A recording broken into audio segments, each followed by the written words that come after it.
Hi friends, welcome to Pradeesh cook book. இன்றைக்கி நம்ம சேனலில் ரெஸ்டாரண்ட் ஸ்டைல் சிக்கன் கபாப் வீட்டிலே எப்படி செய்கிறதுன்னு பார்க்கலாமா? வீடியோக்குள்ளே போகலாம். இந்த ரெசிபிக்கு நான் 1 கிலோ சிக்கன் எடுத்திருக்கேன். அதில் ஒரு 1.5 ஸ்பூன் இஞ்சி, 1.5 ஸ்பூன் பூண்டு போட்டுக்கிறேன். தேவையான அளவு உப்பு போட்டுக்கோங்க. கொஞ்சம் மஞ்சள் பொடி, கொஞ்சம் மிளகா பொடி கொஞ்சம் ஜாஸ்தியாகவே போட்டுக்கலாம். கலருக்காக 1 ஸ்பூன் வேணால் காஷ்மீரி சில்லி பவுடர் போட்டுக்கோங்க. ஒரு 1/2 ஸ்பூன் அளவு தனியாத்தூள் போட்டுக்கிறேன். ஒரு 1/2 ஸ்பூன் அளவுக்கு மிளகு பொடி போட்டுக்கிறேன். 1/4 ஸ்பூன் அளவுக்கு சீரக பொடி, அதுக்கப்புறமா கரம் மசாலா ஒரு 1/4 ஸ்பூன் அளவுக்கு போட்டுக்கிறேன். 1 ஃபுல் லெமன் எடுத்திருக்கேன், நான் புளிஞ்சிருக்கேன். இதில்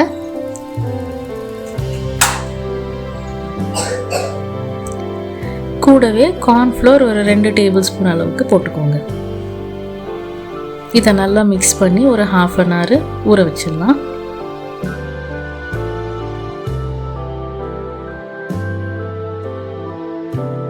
ஒரு 1/2 அன் ஹவர் ஊறினதுக்கப்புறமா ஒரு 2 கொத்து கருவேப்பிலை உருவி இதில் போட்டுக்கிட்டு எண்ணெய் சூடாக வச்சுருக்கேன் வானிலையில். என் ஹஸ்பண்ட் தான் இன்றைக்கி கபாப் செய்கிறாங்க ஃப்ரெண்ட்ஸ், அது அவரோட கை தான்.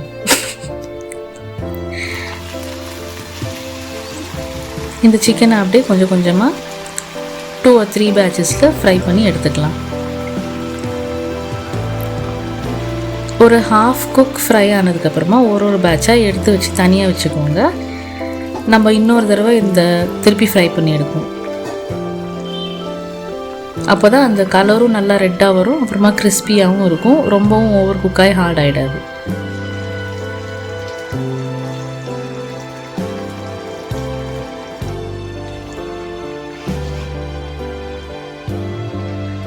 குக் பண்ணி எடுத்து வச்சுட்டு கொஞ்சம் அடுத்த பேட்ச் போட்டு எடுத்ததுக்கப்புறமா திருப்பி அந்த முன்னாடி போட்ட பேட்சை போட்டு எடுத்தோன்னா நல்லா கிறிஸ்பியாகவும் வரும், கலரும் நல்லா ரெட்டாக செவந்து வரும்.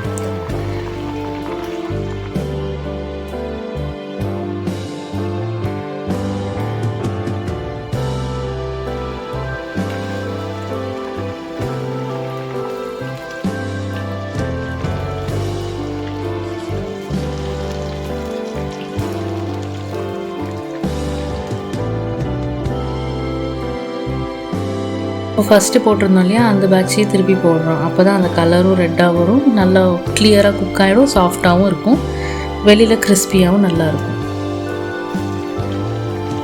பாருங்கள், இந்த மாதிரி நல்லா செவந்து ரெட்டாக வரும். அவ்வளோதான், நம்மளோட சிக்கன் கபாப் ரெடி. ட்ரை பண்ணி பார்த்துட்டு எப்படி இருந்துச்சுன்னு சொல்லுங்கள். நான் யூஸ் பண்ண சில ப்ராடக்ட்ஸோட லிங்க்கு நான் உங்களுக்கு டிஸ்கிரிப்ஷனில் கொடுக்குறேன். உங்களுக்கு இன்ட்ரெஸ்ட் இருந்துச்சுன்னா போய் செக் பண்ணி பார்த்து வாங்கிக்கோங்க ஃப்ரெண்ட்ஸ். இந்த வீடியோ உங்களுக்கு பிடிச்சிருந்தா லைக் பண்ணுங்கள், ஷேர் பண்ணுங்கள், சப்ஸ்கிரைப் பண்ணுங்கள். தேங்க்ஸ் ஃபார் வாட்சிங். பாய்.